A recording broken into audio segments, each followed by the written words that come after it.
আচ্ছা, আমার নাম ক্যান্ডি। আচ্ছা, এবং আমি যখন খুব ছোট ছিলাম, আচ্ছা, আমার জন্মগ্রহণ হয়েছিল, এবং আমার শুরু থেকেই আমার বাবা এবং মা দুইজনই খ্রিস্টান ছিল, এবং তাই আমাকে একদম ছোটবেলা থেকেই তারা আমাকে খ্রিস্টীয় শিক্ষায় বড় করেছিলেন, এবং সব সময় তারা আমাকে যিশুর সম্পর্কে শিক্ষা দিতেন এবং যিশুর সম্পর্কে বলতেন।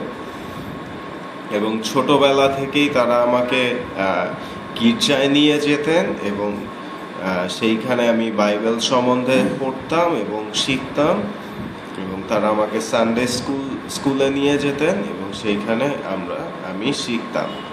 আচ্ছা, এবং আমার মায়ের নাম ছিল মেরি, এখনো মেরি আছে, এবং আমার বাবার নাম ফিল। আচ্ছা, এবং তারা শুধু গির্জাতে না, আমাকে ঘরেও বাইবেল সম্বন্ধে শিক্ষা দিতেন সব সময়, এবং তারা চাইতেন যেন আমি বড় হয়ে খ্রিস্টান হই, যিশু খ্রিস্টের অনুসারী হই। আচ্ছা, এবং সেই বাসাতেও তারা বাইবেল সম্পর্কে শিক্ষা দিতেন এবং বাইবেলের গল্প বলতেন, এবং ছোটবেলাতেই আমি বাইবেলের অনেক গল্প জানতাম। এবং যখন আমাকে বাবা মা গোসল করাতো, তখনও আমাকে বাইবেলের গল্প বলতো, এবং আমি তাদের বলতাম বাইবেলের গল্প, এবং মনে হয় আমি বাংলায় বলতাম যিশুর গল্প। আচ্ছা, এবং তাই যেহেতু আমি বাইবেল সম্বন্ধে শিখছিলাম, আমার মনে অনেক প্রশ্ন এসেছিল যে বাপ্তিস্ম কি, যিশু খ্রিস্ট মানে কি, এইসব বিষয়ে অনেক প্রশ্ন আসতো। আচ্ছা, এবং একবার তারা আমাকে বিছানায় শুইয়েছিল এবং ঘুম পাড়িয়েছিল, তারপর মা বাবা তাদের ঘরে চলে গিয়েছিল। কিন্তু আমার গভীর হৃদয়ে আমি শুনতে পাচ্ছিলাম যে উঠো এবং তোমার বাবা মার কাছে গিয়ে জিজ্ঞেস করো যে কিভাবে তুমি খ্রিস্টান হতে পারো। এবং আমি খুবই ভয় পেয়েছিলাম। আমার বয়স তখন মাত্র 8 বছর ছিল। হ্যাঁ, এবং যেহেতু আমি ভয় পেয়েছিলাম, তাই আমি বিছানা থেকে উঠিনি।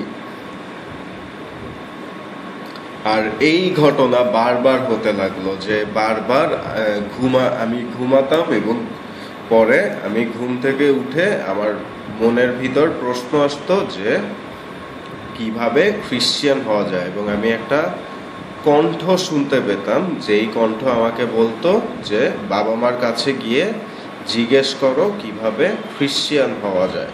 এবং তাই আমি একবার বাবাকে বলেছিলাম, এবং তখন আমার বাবা আমাকে বলেছিল, তুমি সত্যি খ্রিস্টান হতে চাও? তখন আমি বলেছিলাম যে হ্যাঁ, আমি খ্রিস্টান হতে চাই। এবং তখন বাবা আমাকে উঠানে নিয়ে গিয়েছিল আমাদের, এবং বাবা বলেছিল চলো আমাদের উঠানে যাই।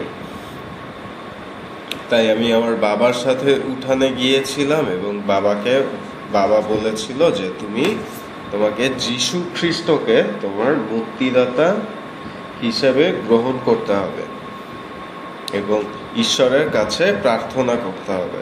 তাই আমি ঈশ্বরের কাছে প্রার্থনা করেছিলাম যে প্রভু, আমি বিশ্বাস করি যে যিশু খ্রিস্টকে তুমি আমার জন্য পাঠিয়েছিলে, এবং তিনি আমার জন্যই এই পৃথিবীতে ক্রুশে মৃত্যুবরণ করেছিলেন, এবং 3 দিন পর তিনি আবার জীবিত হয়ে উঠেছিলেন কবর থেকে।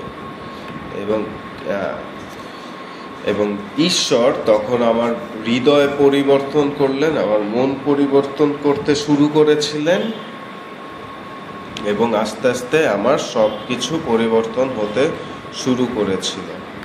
আচ্ছা, এবং এখনো ঈশ্বর আমাকে বিভিন্নভাবে পরিবর্তন দিচ্ছে বাইবেলের মধ্য দিয়ে এবং প্রার্থনার মধ্য দিয়ে এবং বিভিন্ন ঘটনার মধ্য দিয়ে, এবং এখনো আমি প্রতিদিন খ্রিস্টান হচ্ছি।